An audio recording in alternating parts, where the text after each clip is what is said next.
कुरान की दूसरी सूरह की 10वीं आयत में कहा गया, उनके दिलों में रोग है।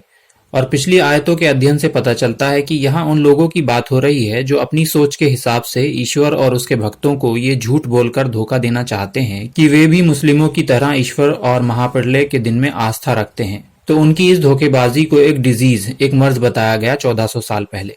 और आज के मनोरोग चिकित्सक यानी साइकियाट्रिस्ट जाने अनजाने कुरान की इस बात को भी स्वीकार कर चुके हैं कि झूठ बोलना एक रोग है। वे कहते हैं कि स्यूडोलोजिया फैंटेस्टिका और माइथोमेनिया झूठ बोलने से संबंधित बीमारियों के नाम हैं। तो अधिक विस्तार जानने के लिए ऐसे चिकित्सकों से संपर्क करें और उनके अध्ययन के लिए उन तक कुरान की कॉपी भी उपहार स्वरूप पहुंचा दें और उनकी राय जानने की भी कोशिश करें कि आपके हिसाब से ये अत्याधुनिक जानकारी किसने कुरान में लिखी होगी। इसके बाद इसी आयत में आगे कहा गया, तो अल्लाह ने उनके रोग को और बढ़ा दिया है।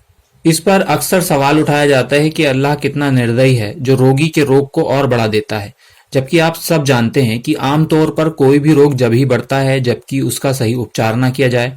एक और जहां किसी रोग के सही होने की एक प्राकृतिक प्रक्रिया होती है, वहीं किसी रोग के बढ़ने की भी एक प्राकृतिक प्रक्रिया होती है।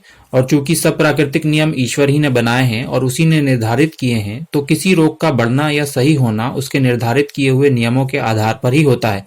इसलिए एक आम वाक्य आपने अक्सर सुना होगा और जिस पर ऐतराज भी नहीं किया होगा कि दुख और सुख उसी की तरफ से होते हैं।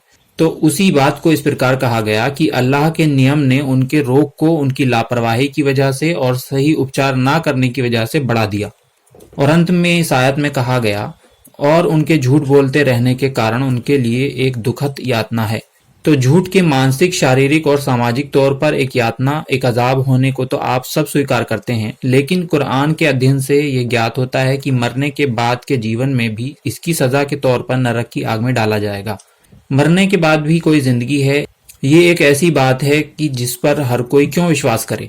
तो उन लोगों के लिए इसी आयत से प्रमाण ये है कि जैसे कुछ सालों पहले तक कोई नहीं जानता था कि झूठ बोलना क्या बीमारी है, लेकिन आज हम उस पर विश्वास कर रहे हैं, तो तार्किक रूप से लॉ ऑफ प्रोबेबिलिटी के अनुसार ना जानने के बावजूद हर किसी को कुरान की लाइफ आफ्टर डेथ वाली बात भी स्वीकार करनी चाहिए, क्योंकि इसका लाभ इस धारणा को मरने से पहले मानने पर ही मिलता है। मरने के साथ तो सबको खुद ही यकीन हो जाता है, यही परीक्षा है।